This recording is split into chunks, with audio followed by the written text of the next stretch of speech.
T'es-tu déjà arrêté pour réfléchir à la différence entre croire en Dieu et réellement vivre ce en quoi tu crois? Beaucoup de personnes disent « Je crois en Dieu ». Elles reconnaissent qu'il existe, qu'il est puissant, qu'il est au-dessus de tout. Mais cette reconnaissance, à elle seule, suffit-elle à transformer une vie? La Bible nous montre qu'il existe un habillement entre déclarer de ses lèvres que l'on croit et laisser cette foi façonner chaque choix, chaque attitude et chaque pas de notre chemin. La vraie foi n'est pas seulement une idée gardée dans l'esprit ou une phrase répétée dans des prières automatiques. La foi qui plaît à Dieu est celle qui sort du cœur, prend forme dans les actions et devient visible au quotidien. L'apôtre Paul, écrivant à Timothée, a dit « C'est pour cela, en effet, que nous travaillons et luttons, car nous avons mis notre espérance dans le Dieu vivant, qui est le sauveur de tous les hommes, surtout des croyants. » Ce verset apporte une révélation puissante. La vie de foi n'est pas une vie immobile, elle exige un engagement, un effort, un abandon. Il ne s'agit pas de philosophie, de tradition ou de belles paroles, mais de faire confiance à un Dieu vivant qui agit et qui nous appelle à vivre selon cette confiance. Croire n'est pas passivité, c'est marcher, obéir, aligner nos pas à la voix de Dieu même quand tout autour nous invite à abandonner. Mais une question surgit et doit résonner en nous. Que signifie véritablement croire? Est-il suffisant d'admettre que Dieu existe? La Bible nous avertit que même les démons croient et tremblent devant la présence de Dieu, mais cette croyance ne les conduit ni à l'obéissance, ni à l'amour, ni à la soumission. Cela nous montre que croire de manière superficielle ne suffit pas. La foi véritable va au-delà des paroles. Elle se manifeste dans l'obéissance même lorsque cela n'a pas de sens, dans le pardon quand le cœur veut garder du ressentiment, dans la confiance quand l'anxiété insiste pour dominer. C'est dans cette pratique vécue que la foi se montre authentique. Quand nous regardons la vie d'Abraham, nous voyons un exemple frappant de ce que signifie croire et vivre cette foi. Il ne disait pas seulement « Seigneur, je me confie en toi ». Il le démontrait par ses actes. Quand Dieu lui a demandé de quitter sa terre, il est parti. Quand Dieu a promis un fils malgré la vieillesse, il a cru.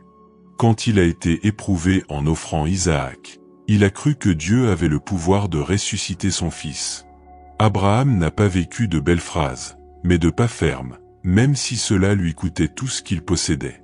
Voilà ce que c'est que de vivre la foi, transformer des paroles en obéissance, des déclarations en choix, la prière en pratique quotidienne. Et peut-être est-ce là le grand combat que tu affrontes aujourd'hui. Tu crois que Dieu peut t'ouvrir des portes, mais tu gardes encore la peur de te livrer totalement. Tu confesses qu'il est le pourvoyeur, mais ton cœur reste attaché à l'inquiétude du lendemain. Tu déclares qu'il est Seigneur, mais dans certains domaines tu insistes encore pour garder le contrôle. Et voici le point essentiel, la vraie foi, c'est un abandon total. C'est laisser Dieu gouverner, même quand nos volontés crient le contraire. C'est se reposer sur ses promesses alors que nos yeux ne voient que l'incertitude. Ainsi, la réflexion qui demeure est « Ta foi a-t-elle été seulement une idée ou une pratique quotidienne ?» Ce que tu déclares dans la prière est-il visible dans ta manière de traiter les gens, de réagir aux difficultés, d'affronter les douleurs et de persévérer dans les combats? Voilà la question qui doit être répondue, non par des mots, mais par la vie. Et c'est précisément là que commence la transformation, quand nous décidons non seulement de croire en Dieu, mais de croire en lui au point de vivre comme si chaque promesse était déjà accomplie, comme si chaque parole était déjà réalisée, comme si chaque détail de notre vie était déjà entre les mains du Seigneur. Si ce message a parlé à ton cœur, profite de ce moment pour t'approcher encore plus de Dieu. Et je voudrais te demander quelque chose de spécial. Abonne-toi à cette chaîne, mets un « j'aime », commente et partage cette vidéo, car ensemble nous pouvons répandre la parole et fortifier la foi de nombreux cœurs qui ont besoin de cette espérance. As-tu déjà remarqué comme il est facile de dire « je crois », tout en vivant comme si Dieu n'était pas digne de confiance? C'est un contraste que la Bible met en évidence avec clarté. Jacques a écrit « Les démons aussi croient et ils tremblent ». Cela signifie qu'admettre simplement l'existence de Dieu ne suffit pas, car même l'ennemi reconnaît qui il est. Ce qui fait la différence, c'est quand la foi devient pratique, quand la confiance se révèle dans l'obéissance et quand le cœur se livre sans réserve. Et c'est précisément là que beaucoup trébuchent, dans la distance entre la théorie et la vie réelle. Pense à combien de fois nous avons déclaré « Seigneur, je me confie en toi », mais dès la première difficulté, nous avons laissé l'anxiété nous dominer. Combien de fois avons-nous affirmé « Tu es mon pourvoyeur », mais au fond nous sommes restés prisonniers de la peur du futur, craignant de manquer. Combien de fois avons-nous dit « Tu es le Seigneur de ma vie », mais nous avons choisi de suivre notre propre volonté, ignorant la voix de l'Esprit. Cette incohérence nous empêche d'expérimenter la puissance de la vraie foi. Car croire vraiment, ce n'est pas répéter des phrases, c'est vivre dans l'abandon, c'est permettre que chaque choix révélant qui nous plaçons réellement notre confiance.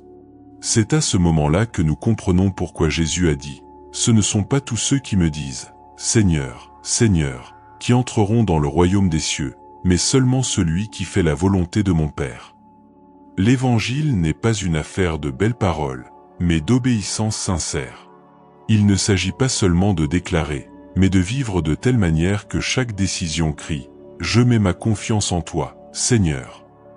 Voilà ce que signifie vivre la foi de façon pratique. C'est lorsque le pardon devient un choix, même quand la blessure semble plus naturelle. C'est lorsque l'amour de l'ennemi devient une réponse, même quand le cœur veut rejeter. C'est lorsque la générosité triomphe de la peur de perdre. C'est lorsque l'espérance reste debout, même au milieu des tempêtes. Et voici une vérité puissante, la vraie foi n'attend pas de voir pour croire. Elle avance même sans voir le résultat. Elle fait confiance avant que la porte ne s'ouvre. Elle obéit même quand elle ne comprend pas le pourquoi. L'Épître aux Hébreux nous rappelle que la foi est une ferme assurance des choses qu'on espère, une démonstration de celles qu'on ne voit pas. Cela signifie que la foi ne se fonde pas sur des preuves visibles, mais sur un Dieu vivant, fidèle et immuable. La foi, c'est lorsque tu choisis de te reposer, même si ton cœur est tenté de désespérer. C'est lorsque tu remets, même quand la peur murmure qu'il vaut mieux retenir. C'est lorsque tu obéis, même quand la logique dit que cela n'a pas de sens. Peut-être vis-tu exactement ce moment. Une promesse de Dieu semble lointaine, et tout en toi réclame des explications. Mais c'est précisément à ce point que la foi est éprouvée. C'est dans le silence qu'elle mûrit. C'est dans l'attente qu'elle se renforce. C'est dans le combat qu'elle devient inébranlable. Car croire vraiment, c'est s'appuyer non pas sur les circonstances, mais sur la parole de celui qui ne faillit jamais. Et quand tu fais cela, l'impossible devient la scène de l'action surnaturelle de Dieu. Souviens-toi d'Abraham. Il a cru alors qu'il n'y avait aucune raison humaine de croire.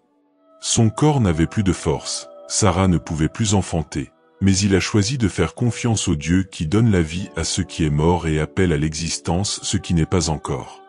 Ce même Dieu est vivant aujourd'hui, t'appelant à croire, non seulement avec des mots, mais avec ta vie. Il t'appelle à obéir même sans comprendre, à te reposer même sans voir, à aimer même quand cela fait mal. Voilà le type de foi qui réjouit le cœur du Père. Et peut-être te demandes-tu, mais suis-je capable de vivre une telle foi ? La réponse est oui, car ce n'est pas par ta force, mais par le Saint-Esprit qui habite en toi.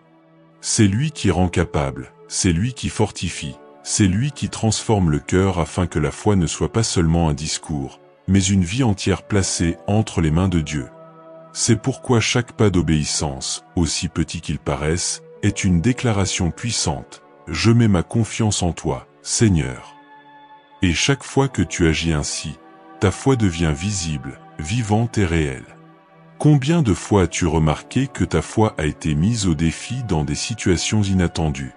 Peut-être dans une conversation au travail, dans un moment difficile en famille ou même dans une décision personnelle. La foi n'est pas quelque chose que nous gardons uniquement pour les moments de prière, mais elle doit être une flamme qui éclaire toutes les sphères de notre vie. Quand nous croyons vraiment, nos attitudes changent, nos paroles prennent plus de poids et même notre manière d'affronter les problèmes se transforme. La vie de foi n'est pas seulement parler de Dieu, mais vivre de telle manière que les gens puissent voir Jésus en nous. Jésus a dit que nous sommes la lumière du monde. La lumière n'existe pas pour être cachée, mais pour briller, et la lumière de notre foi se reflète dans les choix que nous faisons chaque jour. Il n'est pas nécessaire de grands discours, mais de petits gestes qui révèlent l'amour, la patience, la bonté et la confiance. C'est ainsi que la foi cesse d'être une simple croyance intérieure et devient un témoignage vivant. Peut-être as-tu l'impression que ta foi est petite, mais souviens-toi de ce qu'a enseigné Jésus. Même la foi de la taille d'une graine de moutarde peut déplacer des montagnes. Cela signifie que nous n'avons pas besoin de quelque chose de grandiose pour commencer, mais de sincérité devant Dieu et de disposition à vivre ce que nous croyons. Quand nous faisons ce pas, c'est lui qui se charge de fortifier, de faire mûrir et de faire grandir notre confiance en lui. Aujourd'hui, l'invitation est que tu ne crois pas seulement dans ton cœur, mais que tu vives chaque détail de ta journée basé sur cette foi. Que tes paroles soient remplies d'espérance, que tes attitudes transmettent la paix et que ta confiance en Dieu soit si ferme que d'autres puissent s'en inspirer. La foi n'est pas un fardeau, mais un cadeau qui transforme autant notre vie que celle de ceux qui nous entourent.